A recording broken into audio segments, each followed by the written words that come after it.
thank you so much for doing this interview with me. I'm actually surprised I got a hold of you because you've got a busy schedule going on. There's a big event that's happening in Toronto, and it's celebration and awareness at the same time, too, man. What's going to be happening?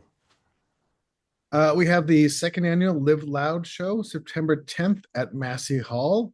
The organization that I founded, Make Music Matter, which works on healing of severe trauma, and Matthew Perry House, started by Matthew's sister, Caitlin Morrison, which works on the addiction issues.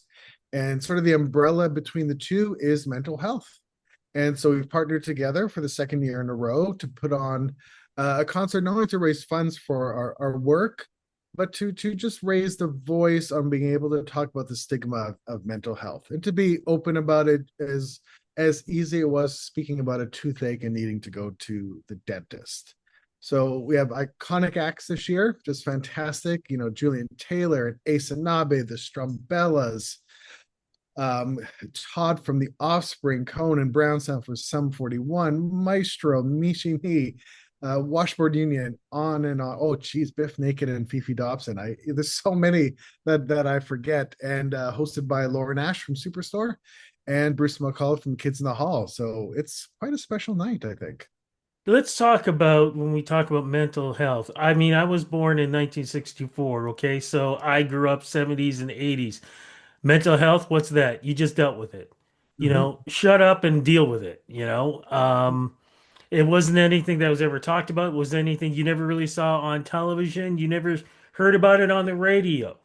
Why do you think things have finally started changing where now we're trying to be more open to talk about mental health? Because I think we're seeing more and more daily the connection between mental health and honestly our physical health and mental health and what that does to our relationships and the community at large.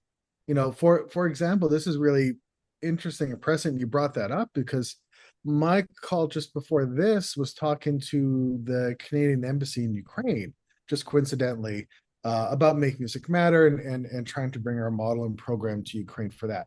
And because they said we recognize all those veteran soldiers when they come home after when this tragic war ends, they're gonna bring back to their families could be even more devastating for the country.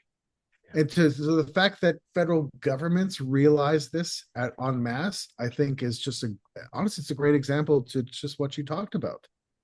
Now, you said this is the second annual. Mm-hmm. How was the first year? Talk about that, please. Oh, it's just fantastic. I mean, first of all, if you just love music, it was a great show. From Royal Wood to Serena Ryder to Billy Townsend, City in Color, you know, Hank Azaria doing the Bruce Springsteen covers. It was a special night. And what was really interesting about it, which goes back to your first point, was on the red carpet and backstage, all these artists were talking about their own mental health journeys really openly, and it's not something we asked them to do, quite honestly.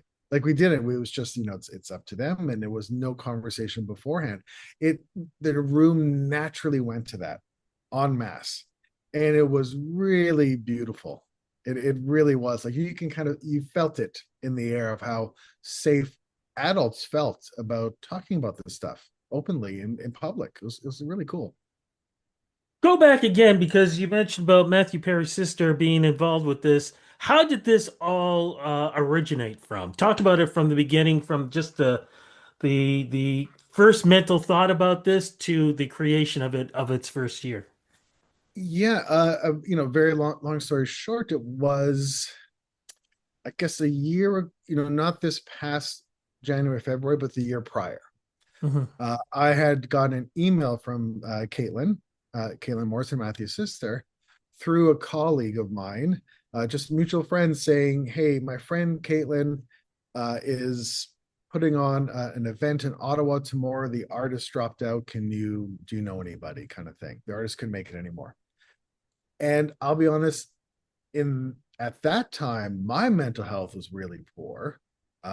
All these areas in Eastern Congo that we work in was overtaken by these rebels, and every day Oh, was a tragedy. You know, and it's sadly going on to this day still. It hasn't stopped. But I was in a bad place because I was constantly trying to mitigate colleagues being killed. It was really rough. Um, so my head wasn't there. So when I got Caitlin's email, I honestly didn't know who it was. I just was being nice and I decided to pay it forward. And it was either the Sadies or the Skydiggers. I think the Skydiggers that flew out the next day and did the show, and she was really happy. So we started corresponding through email. And eventually I thought I should just Google who I've been talking to. I honestly had no idea. And it turned out to be her. It's like, oh my. And then we just became friends, no pun intended. And we were both thinking about putting on an event in Toronto in the fall that year. And we just said, hey, want to do it together? Okay. And it was just like, honestly, it was that easy. And that's how it's continued. Just a really, yeah, just a very easy partnership that's worked out very well. Again, I'm going to go back to growing up. I can remember for myself growing up and family and friends, the things we had to deal with. Of course, you had the wars going on, Vietnam, stuff like that. You also, for me, race relations were horrible back then, and there were so many things that you would see on TV that still, you know, mentally for me, still affect me today. Mm. Um, and then, of course, you're talking about high prices. Just trying to live. You see the good sides when you watch certain television shows, and then you see the tough stuff when you watch the news. Let's fast forward to today. You've got the stuff that's going on in the US. You've got things that are going on here. Social media itself is not making things comfortable. I mean, Mhm. just to ask you this, how do we deal with all of these things going on and then also trying to deal with our own personal lives if somebody is worried about losing their job or has lost their job, if they've contracted a disease or some cancer or whatever else. Like there are so many things. It gets to a point where you literally, it's not even like wanting to leave the house. You don't even want to leave the bed because that's the safety that you feel like you have. Yeah, no, I understand, where you're coming from, and somebody that organizationally we work in the hot spots in the world, so we have that added thing daily as well. And I think it's two things, and I'm learning this too as I go along with the years. I used to think, okay, I'm leading this mental health organization, I need to be perfect in some way. To be a leader, I need to show that I've taken care of everything. I've cleaned out my closet, or else who's going to believe me or to think we're credible? And what I've come to realize is that's not true whatsoever. And the best thing I can do as a leader, which goes to your question about what do you do, is start with just transparency and honesty. I think that's number one, and that goes a long way. So I'll give you a concrete example. I recently returned from a mission to Ukraine, which was, successful but very challenging with all the rocket attacks and all that was going on around me. Um, I told my staff, and even we have psychologists on staff. I told them, "Yep, I'm alive. I made it. I'm coming home. I'm booking a therapy appointment on this day." So I was even open about it to my team and say, "Yeah, this occurred while I was gone. It wasn't easy. I'm okay, but you know what? I'm going to lead by example and say, hey, I'm vulnerable. I'm booking. I'm going to therapy." And it did not diminish how my team sees me. In fact, the opposite. So I think that's one. And then with that, it's very hard. I understand how hard this is. Try to do this in community, as corny as that sounds, because the more we isolate from stress, from that kind of a stress, the worse it gets. That's where poor mental health and these issues, it wants you alone, just like addiction. That's the whole point of it. It separates you from the world and everybody, and then it festers and grows. And I've been there too.